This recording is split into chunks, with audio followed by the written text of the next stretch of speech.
Bakı Slavyan Universitetində ümumilli lider Heydər Əliyevin anadan olmasının 102-ci il dönümünə həsr olunmuş Azərbaycanşünaslığın aktual məsələləri, yeni dövrün Azərbaycanı mövzusunda 16-cı beynəlxalq elmi konferans keçirildi. Azərbaycanşünaslıq sahəsində aparıcı mütəxəssislərin, millət vəkillərinin, eləcə də müxtəlif ölkələrdən dəvət olunmuş alimlərin iştirakı ilə baş tutan bu beynəlxalq tədbir Azərbaycanın milli irsinin, tarixinin, geosiyasi mövqeyinin, həmçinin mədəni və ictimai siyasi inkişafının müxtəlif aspektlərinin elmi müstəvidə geniş şəkildə müzakirəsi üçün platforma rolunu oynadı. Diqqətə çatdırıldı ki, Heydər Əliyev müstəqillik dövrünün dövlət ideologiyasını formalaşdırarkən 20-ci əsr ziyalılarının əsərlərində milli ideya kimi türkçülüklə paralel olan Azərbaycançılığı yeni tarixi şəraitdə milli dövlətçilik ideologiyası kimi sistemə saldı. Ümumilli ideya dünya Azərbaycanlıların ideologiyası milli birlik təlimi kimi əsaslandırdı. Azərbaycançılığın ideologiyasının fəlsəfi təlim kimi sistemə salınması və müstəqil Azərbaycan dövlətçiliyinə tətbiqi dövlət idarəçiliyində zəngin təcrübəsi olan Ulu Öndərin tarixi xidmətidir.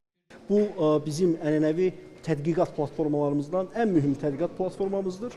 Mən çox sevinirəm ki, bu ildə əvvəlki illərdə olduğu kimi Azərbaycanın müxtəlif universitetləri ilə yanaşı Avropanın, Asiyanın bir çox universitetlərindən həmkarlarımız məqalələrlə müraciət etmişdilər. Bu günlərin bizim zalımızda müxtəlif universitetlərin tədqiqatçıları öz fikirlərini bildirəcək, çıxışlar eləyəcəklər. Eləcə də Azərbaycanın müxtəlif universitetlərinin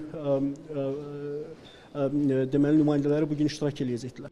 Konferansın əsas məqsədi Azərbaycanın elmi potensialının beynəlxalq miqyasda tanıdılması və bu sahədə aparılan tədqiqatların qlobal elmi diskurslara inteqrasiyasına töhfə verməkdir. Ənənəvi olaraq hər il təşkil edilən bu konferans 2 ildir ki, yeni dövrün Azərbaycanı şüarı adı altında təşkil edilir.